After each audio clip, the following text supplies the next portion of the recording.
بسم الله الرحمن الرحيم. عن أبي الدرداء رضي الله عنه قال: سمعت رسول الله صلى الله عليه وسلم يقول: من توضأ فأحسن الوضوء ثم قام فصلى ركعتين أو أربعا شك سال يحسن فيهما الركوع والخشوع ثم استغفر الله غفر له. حضرت ابو درداء رضی اللہ عنہ فرماتے ہیں کہ میں نے رسول اللہ صلی اللہ علیہ وسلم کو یہ ارشاد فرماتے ہوئے سنا: جو شخص اچھی طرح وضو کرتا ہے پھر 2 رکعت پڑھتا ہے یا 4 رکعت ان میں اچھی طرح رکوع کرتا ہے اور خشوع سے بھی پڑھتا ہے تو پھر اللہ تعالیٰ اسے استغفار کرتا ہے تو اس کی مغفرت ہو جاتی ہے. آپ نے ماقبل میں بہت ساری حدیثوں کو پڑھا خشوع خضوع کے حوالے سے، اور خشوع خضوع کے متعلق ہم نے ماقبل میں بھی آپ کو بتا دیا تھا کہ خشوع کا مطلب کیا ہوتا ہے، خضوع کا مطلب کیا ہوتا ہے. سمجھ رہے نا؟ یعنی کہ آپ جو کام کر رہے ہیں وہ اللہ کے لیے کیجئے، کسی اور کے لیے نہیں کرنا، دنیا کے دکھاوا کے لیے نہیں کرنا. سمجھ رہے نا؟ دنیا دیکھے آپ کی تعریف کرے یا نہ کرے اس سے کوئی باز نہیں. آپ جو کر رہے ہیں وہ للہیت ہو، یعنی کہ اللہ کے لیے وہ چیزیں ہو، کسی اور کے لیے نہیں ہو. سمجھ رہے نا؟ تو بڑے خشوع کے اندر کہیں نہ کہیں یہ چیز کا کافی زیادہ دخل ہوتا ہے کہ جب انسان اچھی طرح سے وضو بنا لیتا ہے پھر خشوع کے ساتھ اگر نماز پڑھتا ہے نا تو جتنی بھی اس کے گناہ ہوتے ہیں نا وہ سارے کے سارے معاف کر دیے جاتے ہیں. اپنے ماقبل میں بھی بہت ساری حدیثوں کو اپنے پڑھا، یہاں بھی اسی چیز کے متعلق بیان کرتے ہیں. بس فرق اتنا یہ ہے کہ ماقبل میں صحابی یعنی راوی جو تھے، روایت کرنے والے جو تھے وہ صحابی کوئی اور تھے اور یہاں پہ کوئی اور ہے کہ نہیں. یعنی کہ یہ کہہ لیجئے کہ آپ صلی اللہ علیہ وسلم بہت مرتبہ ان چیزوں کے بارے میں بتائیے. اگر کسی چیز کی بار بار اگر اس کو ذکر کیا جائے تو سمجھ لیجئے اس چیز کی اہمیت کافی زیادہ ہے کہ نہیں. آری بات سن میں تو یہاں پہ جو بیان کیا گیا اس حدیث کے راوی جو ہے حضرت ابو درداء رضی اللہ تعالی عنہ ہے. کون ہے؟ حضرت ابو درداء رضی اللہ تعالی عنہ ہے. یہ صحابی رسول ہے. یہ کہتے ہیں کہ میں نے رسول اللہ صلی اللہ علیہ وسلم کو ارشاد فرماتے ہوئے سنا: جو شخص اچھی طرح وضو کرتا ہے پھر 2 رکعت پڑھتا ہے یا 4 رکعت ان میں اچھی طرح رکوع کرتا ہے اور خشوع سے بھی پڑھتا ہے. اچھی طرح رکوع کرنے کا مطلب کیا ہوا؟ جیسے کہ مطلب جو رکوع کا حق ہے اس اپنے حق کے ساتھ کرتا ہے. یعنی نہ ہوتا ہے جیسے اطمینان سے رکوع میں جانا ہے، رکوع سے اطمینان سے اٹھنا اور رکوع کے اندر کی جو تسبیحات ہیں اس کو اطمینان سے پڑھنا، یہی کہلاتا ہے بابو اچھی طرح سے رکوع کرنا ہے. سمجھ رہے نا؟ تو اچھی طرح سے رکوع کرتا ہے اور خشوع سے بھی پڑھتا ہے، خشوع سے بھی پڑھتا ہے یعنی کہ خشوع سے بھی پہلے بھی ذکر کیا گیا، خشوع سے بھی پڑھتا ہے یعنی یہ کہ وہ اپنے ذہن کے اندر، اپنے دل و دماغ کے اندر کوئی غیر چیزوں کو وہاں پہ نہیں لاتا ہے اور اللہ رب العزت کی طرف دھیان لگائے ہوئے رہتا ہے. تو پھر کیا ہوتا ہے؟ اللہ رب العزت سے استغفار کرتا ہے یعنی کہ اللہ رب العزت سے مغفرت چاہتا ہے کہ میرے مولا ہمارے گناہوں کو معاف کر دیجئے، میری مغفرت فرما دیجئے. دعا وغیرہ کرتا ہے نا، ارے نماز کے اختتام پہ دعا ہوتی ہے کہ نہیں؟ بندہ دعا کرتا ہے پھر استغفار، پھر اللہ تعالیٰ سے استغفار کرتا ہے تو اس کی مغفرت کر دی جاتی ہے یعنی کہ اس کے گناہوں کو معاف کر دیا جاتا ہے. سمجھ رہے ہیں؟ اگلی حدیث بیان کرتے ہیں عن عقبہ بن عامر الجہنی رضی اللہ عنہ ان رسول اللہ صلی اللہ علیہ وسلم قال: ما من احد يتوضا فيحسن الوضوء ويصلي ركعتين يقبل بقلبه ووجهه عليهما الا وجبت له الجنہ. حضرت عقبہ بن عامر جوہنی رضی اللہ عنہ سے روایت ہے کہ رسول اللہ صلی اللہ علیہ وسلم نے ارشاد فرمایا: جو شخص بھی اچھی طرح وضو کرتا ہے پھر 2 رکعت اس طرح پڑھتا ہے کہ دل نماز کی طرف متوجہ رہے اور اعضاء میں بھی سکون ہو تو اس کے لیے یقیناً جنت واجب ہو جاتی ہے. یہاں بھی یعنی کہ خشوع اور خضوع کے ساتھ پڑھنے والے بندے جو ہوتے ہیں ان کی فضیلت کو یہاں پہ ذکر کیا گیا. جو بندہ اچھی طرح سے نماز پڑھ لیتا ہے تو پھر اللہ رب العزت کی جانب سے اس نماز کے پڑھنے پہ کیا انعام و اکرام ہوتا ہے، اس چیز کو بھی یہاں بھی اسی چیز کو ذکر کیا گیا. اس حدیث کے راوی جو ہے حضرت عقبہ بن عامر جوہنی رضی اللہ تعالی عنہ صحابی رسول ہے. روایت کرتے ہیں کہ رسول اللہ صلی اللہ علیہ وسلم نے ارشاد فرمایا: जो शख्स भी अच्छी तरह वुज़ू करता है फिर 2 रकात इस तरह पढ़ता है कि दिल नमाज की तरफ मुतवज्जा रहे। कहाँ रहे?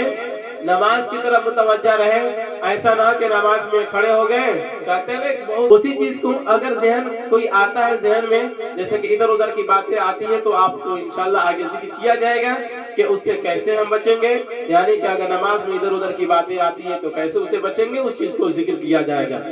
ठीक, तो उसी को यहाँ पे बयान किया है जो कहते हैं कि दिल नमाज की तरफ मुतवज्जा रहे, यानी कहीं और ना रहे, बस ये दिल में तमन्ना आदमी कर ले कि अल्लाह रब्बुल इज्जत हमें देख रहा है, जो सबका मालिक है, और उस मालिक के सामने हम इस तरह से खड़े रहें, तो फिर ये अच्छी बात नहीं है। अपने दिल में रखें कि अल्लाह हमें देख रहा है।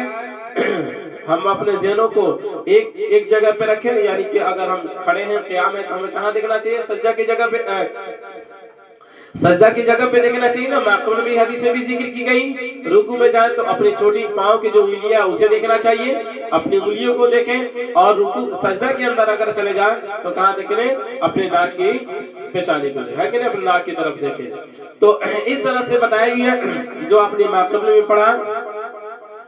तो यहाँ पे जिक्र करते हैं कि दिल नमाज की तरफ मुतवज्जा रहे और आज़ा में भी सुकून हो तो उसके लिए यकीनन जन्नत वाजिब हो जाती है। आज़ा में सुकून होने का मतलब क्या होता है? ना होता है कि आए 4 रकात पढ़ लिए, 2 मिनट में पढ़ लिए, हड़बड़ सड़बड़ पढ़ लिए और उठ के भाग गए। यानी कि हम गए ऐसे गए दौड़ते दौड़ते गए और जल्दी उठा बैठी की चल दिए वहां से, समझ। अब तो सुकून तो है नहीं, भाई हमको जल्दी से जाना है, व्यक्ति जाना था, चलो 2 रकात जल्दी से मार लेते हैं।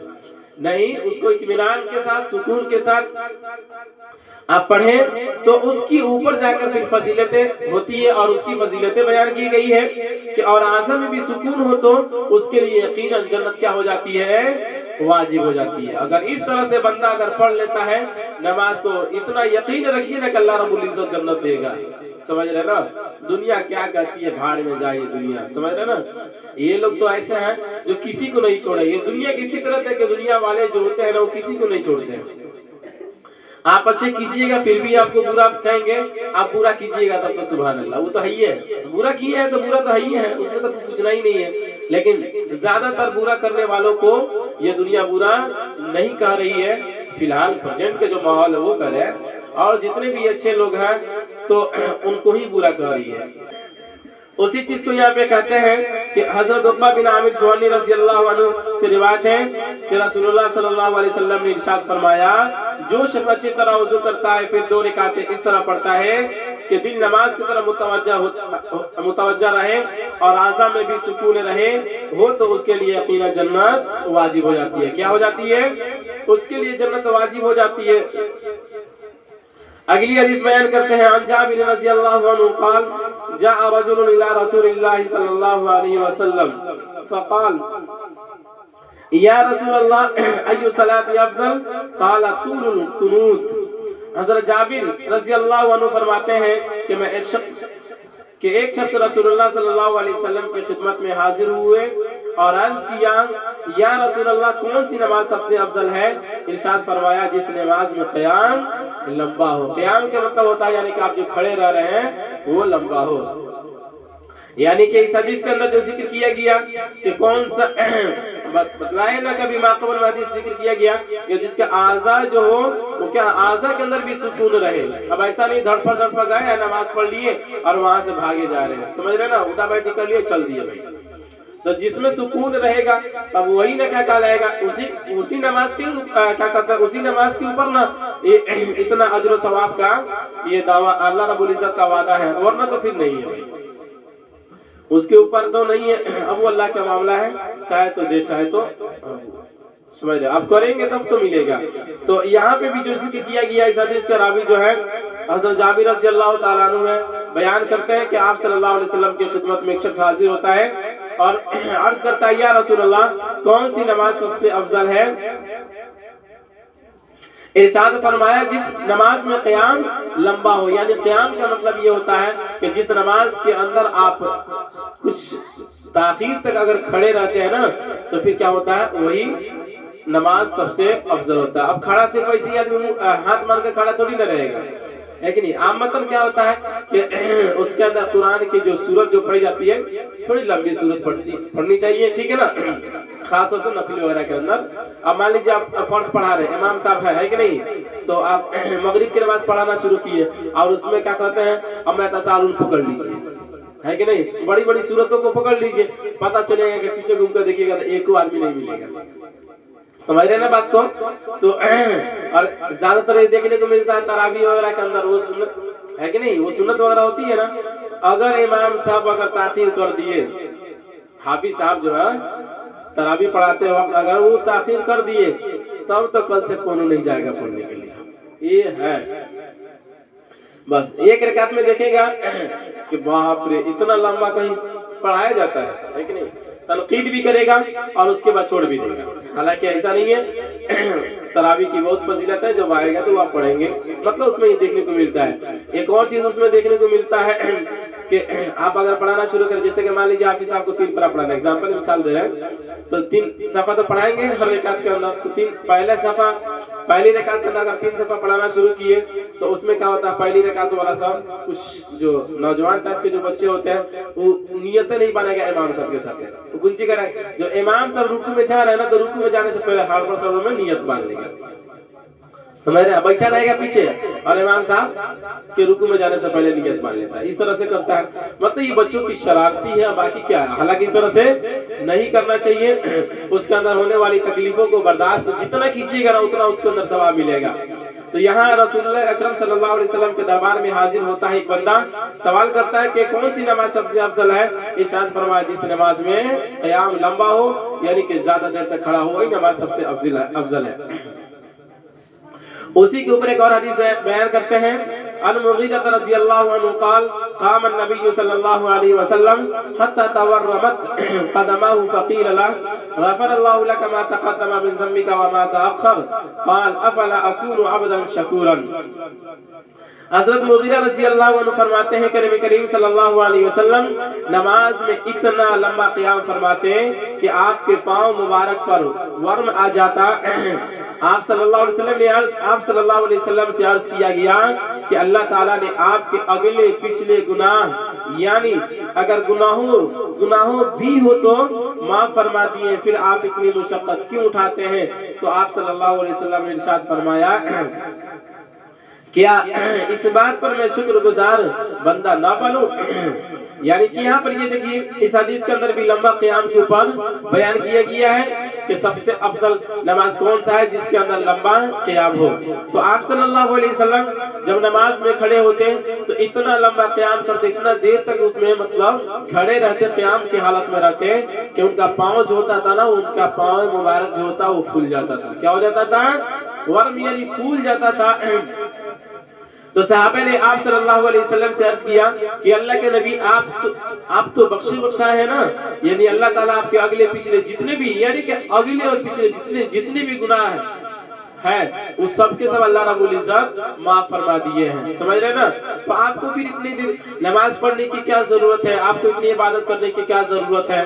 तो आप सल्लल्लाहु अलैहि वसल्लम इस बात के ऊपर फरमाते हैं कि क्या जब अल्लाह रब्बुल इज्जत ने मेरे अगले और पिछले तमाम गुनाह माफ कर दिए हैं तो क्या मैं इस बात पर अल्लाह रब्बुल इज्जत का शुक्र अदा न करूं। समझ रहे ना।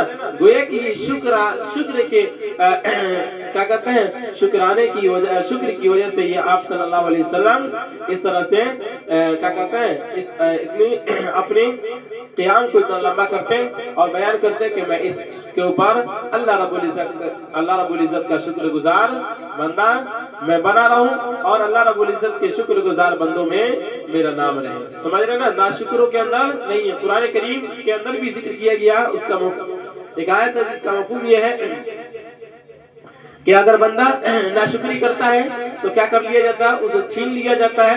और अगर फिर क्या करता है भाई, अगर शुक्र अदा करेगा तो अल्लाह रब्बुल इज्जत और उसे इनायत करेंगे। समझ रहे ना।